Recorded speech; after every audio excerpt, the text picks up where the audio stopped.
waxayd markii aan ka imid miyiga magaalada hoy kuma lahayn dad hagaagsan oo nolosha iga saacidana kuma tiirsanayn caqabad baa ka hortaagan oo halka gaari meesha baasla barxad gali ma kula celi war barxad arrinkaasi bilo ka dabaalan weyna saxada aroos qaran loo dhiga ha noqdo cilmi insha Allah waaqay aroos ka qaran iyo inta kale waynu ku filanahay waxaan helay in la ii sameeyo meher qaran waxaan helay marwo igu helisan nolosha waxaan helay guri iyo hanti aan leeyahay oo aan caaw ku aqalgalayo waa sheekada cilmi daahir cabdilaahi oo ah wiil naafaka gacmaha oo ku nool magaalada Gabiley ardayda nolosha intaan jiro dhan horta maantadan ugu fiicnaa weeyaan maanta aan ka fiicnaa horta ima soo maray noloshayda waxa aan ka soo gudbay nolol aan mar hore ka rajo dhigay oo duruufo adag ay ku gadaanayeen balse waxa ii bedelay nolol malabka ka macaan badan noloshaydu waxay ka soo bilaabatay miyi ilaa magaalo noloshuna waxay bartay cutubyaan casharkoodu dhammaad lahayn ma haysan gacmaha ku maaraya noloshayda balse allaha raxmaanka ayaa gacmahayga igu bedelay lugahayga waxaan ku qanacsanahay abuurista alle waxaan arkaa dad suuqa jooga oo gacmo qaba oo laxad qaba oo habtaana waxba aan qabsan karin aad iyo aad baan suu bogaa inaan kuwaasi maanta ka horeeyo anigoo laxadkayga waxa aan bilaabay inaan wax barto si aan u maareeyo noloshayda waxaan galaaska koowaad ee dugsiga hoose ka bilaabay dugsiga Sheekh Maxamed Warsame anigoo ah nin weyn oo ardayda aan isku kalaaska nahay ay ila yaabi jireen balse hamigaygu intaas waa ka balaadhnaa waxaan dadaal dheer u galay si aan u dhameeyo waxbarashadayda waxaan ka gudbay dugsi dhexe ku sare maantana waxaan dhameeyay jaamacad saasaan u soo bilaabay dugsiga hoose waxaan soo gaaray kii dhexe kii sare oo ahaa Qalax Secondary School dabeed waxaan soo gudbay jaamacadda Gabiley timacadda la yiraahdo cilmiga ku guuleystay ayaa maanta aan farxad gaar ah ilaa idinkana waxaan qabaa in dareenka la qabtaan walaaltinimo in farxadda la qabtaan waxaan ku guuleystay mid ka mid ah hadafkayga waxbarasho waxaan helay dad ila dareena oo guusha noloshayda qayb ka noqday halkan wax ka dhacaya arooska xilliga oo ka yar balaaran iyo aad Soomaaliya mid ka dhacay waxaan halkan aroos lagu dhigayaa cilmi daahir cabdilaahi waxaan helay in la ii sameeyo meher qaran waxaan helay marwo igu helisan nolosha waxaan helay guri iyo hanti aan leeyahay oo aan caaw ku aqalgalayo waxaan ka soo gudbay noloshii murugada badnayd waxaana aan galay nolol farxad badan cilmi ayaa ka sheekeynaya waayihiisii adkaaya nololeed walaal waan dhawahay ayaan dareenkayga maanta horta ilaahay baa horta mahad leh dareenkayga maantana aad buu fiicay intaan ardayda nolosha intaan jiro dhan horta maantadan ugu fiicnaa weeyaan maanta aan ka fiicnaa horta ima soo maray noloshayda waxa weeye halkan aan soo noloshaan ka soo bilaabay waa miyi ilaa magaalo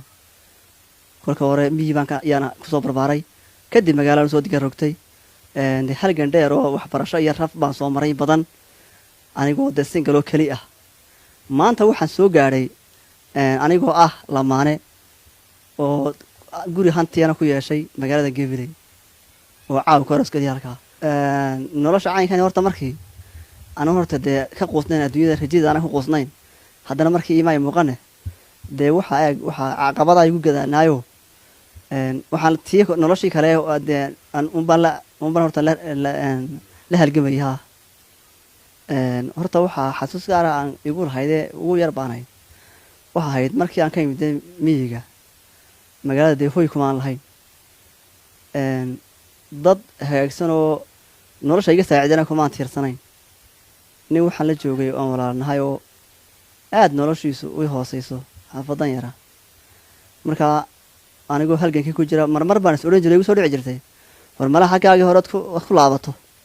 ayaa meeshan kaaga roon meeshan san kuma noolaan karo soo ma xamila sidii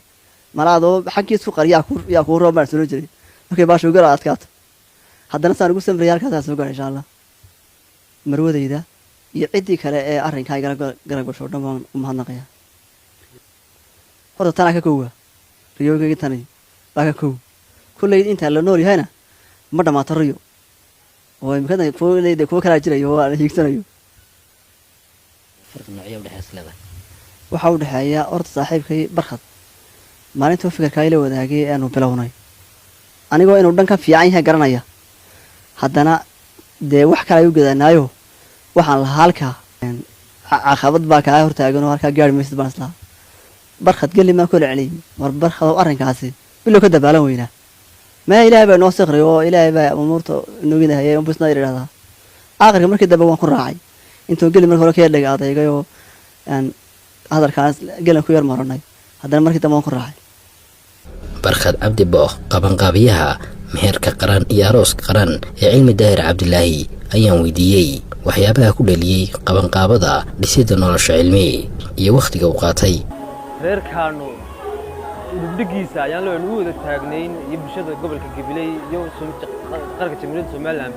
inaanu caawa xafladiisii arooskii iyo gabagabadiisii iyo habeen khatinkii arooska reerkan taaganahay wax Ilaahay loogu mahadiyo waxa weeyaan ayaan loo waxa saad ogtiin waxa weeyaan waqti dheer buu arooskaasi nagu qaatay laakiin waqti dheer oo macna darro amu ahayne waxa inta socday guridiskii reerka oskala ama wixii kale farqabsiinaha ama hawlahoodii kale waxa weeyaan wuxuu socday muddo sanad iyo waxay hawshaasi ku qaadatay inay kaga soo gabagabado ama ku soo dhameeyo sanad iyo 2 bilood filil alxamdulilah waxa u taaganahay khaatinkeedii iyo gabagabadeedii ilaahay baanan ugu mahadnaqayaa in caawa uu halkaa igu sugay reerkaas in badan ku hamiin habeenka khaatinkan aan u taagnaado aad baad ma santahay arrinkan waxa sabab u ahaa inaan anagu cilmi aan ahayn qof aan dadkiisa kaga dhownahay saaxiib aan ahayn oo san qof walaalkaya waxa weeyaan waana hawlaha ugu mudan in qof loo qabto ilaahayna loogu dhawaado waxa weeyaan anigu naftayda ilaahay xaqiisana waj ajri xasanaadka ka dalbaya baan arrinkaasi u guntaday inaan dhameeyo aanan cidna kaga rabin laakiin Allah subhanahu wa ta'ala waxa weeyaan marka walaalkay dantiis waxay ahayd midaan xal in ilaahay ugu dhawaanayo waxay fikirka ugu weyn ee anigu ka doonay waxay li ajli Allah sidoo kale waxaan weydiiyey barkhad cabdi booq cidda ka qayb qaadatay guusha quruxda badan ee uu maanta gaadhay cilmi daahir cabdilaahi arooska qaran horta wallaahi ummadda ilaahay oo dhan baa ka qayb qaadatay haddaan magac dabo horta waxaan aad ugu mahadnaqayaa doonistii oo qayb weyn nagala qaatay doonistii qaran ee madaxdii cid walba ka soo qayb gashay dumarka markayska ummahatul muuminiin oo qayb weyn ka ahaa waxaan mar labaad u mahadnaqayaa madaxda gobolka oo hogaaminayay meer maxdamiin iyo xildhibaanada golaha deegaanka waliba aan u sii xusay xildhibaanada golaha deegaanka Cabdiraxmaan Nuur Abukar mursal maxaad jaamac Khalid Maxamed Ismaaciil Maxamed Dayb xildhibaano badan oo ma garanaysaa nagala qayb qaatay waa jiraan laakiin raggaas ragii ugu cadcada arrinka qayb weyn nagala qaatay bay haayeen waxa aanan ilaawi karin oo xusid mar walba naga mudan ganacsatada gobolka uu hogaaminayay Kiisa Xaaji Muuse Axmed Maxamed Qalinle Badar مولد أحمد علي وحوي وحن كلون آد هل كان مهد بلاران وقدر يا شيخ يجي يا عاقل كيجي حسن يوسف فرمايو وسوق نمر والبقرين كان قضي نوجا غيبتي سنة قاطي الحمد لله ودمان أرلوك على هذا موهين علماء كان عصته سياسي دلير تا ما يرد أنت ودي وكيف قاتين واللي بحن آد وصيه وبين وكيف قاتي محدا من عمر عبدي أو أنت أبدا سبب في قال هاي ugu dambayn cilmi daahir cabdilaahi ayaa u mahadnaqay cid kasta oo qayb ka ahayd guusha noloshiisa marka labaad waxaan u mahadnaqayaa cid kasta oo arrinkaasi nagala qayb qaadatay hadday hanti tahay hadday tala tahay marka ninka saaxiibka ugu horeeya saaxiibkay barkhad waxa la yiraahdaa dadku waa ninku hal buu ku yiri mise hal buu ku siiyay isagu de hal uu yiri hal uu siiyay isagu laakiin de dadka waxa ma yara